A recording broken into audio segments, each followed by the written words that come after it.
नमस्कार दोस्तों, स्वागत है आपका हमारे कहानियों के सफर। झील के किनारे सांझ का समय है, सूरज ढल रहा है, पक्षियों की चहचहाहट धीरे धीरे शांत हो रही है। अर्जुन अपनी दादी के पास। दादी धीमी आवाज में। अर्जुन बेटा, कभी झील के पार मत जाना। वहाँ कोई है। कौन है दादी? वहाँ क्या है? नील झील की आत्मा। कहते हैं वो बच्चों को बुलाती है, मीठी मीठी आवाजों में। संक्षिप्त सन्नाटा, झींगुरों की आवाज। अरे दादी, ये सब कहानियां हैं। अब मैं बड़ा हो गया हूँ। अगली सुबह अर्जुन अकेले झील की ओर जाता है। झील शांत है, पानी नीला और गहरा दिखाई। एक हल्की सी आवाज, अर्जुन, अर्जुन। कौन है? पानी की सतह से एक नीली रोशनी उठती है और उसमें से एक आकृति उभरती है। एक छोटी लड़की, नीले कपड़े पहने। नीला।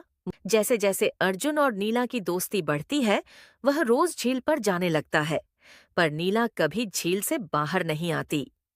रात को अर्जुन को अजीब सपने आते हैं। झील में डूबती हुई लड़की, किसी की। तुझे इन दिनों क्या हो गया है? हर समय तू खोया खोया रहता है। क्या तुमने कभी झील में किसी लड़की को देखा है?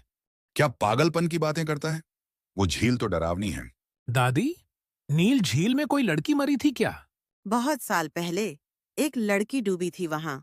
उसका नाम भी नीला ही था। क्या? अब अर्जुन और ज्यादा जानने की कोशिश करता है।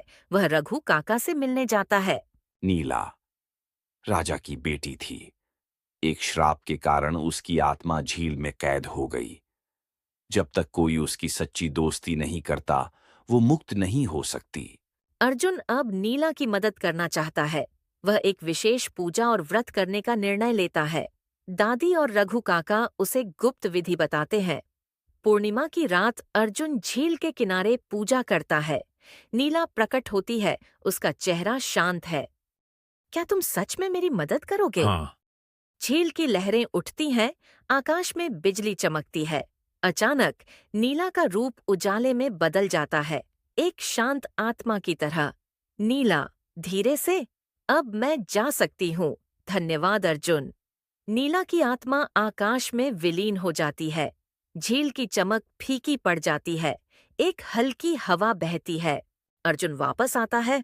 अब वह पहले से ज्यादा गंभीर और समझदार हो गया है। क्या वो अब मुक्त हो गई? हाँ दादी, अब नील झील सिर्फ झील है, कोई डर नहीं। झील के पास एक छोटी सी मूर्ति स्थापित की जाती है। नीला, एक सच्ची दोस्त, और सब खुशी खुशी रहने लगे।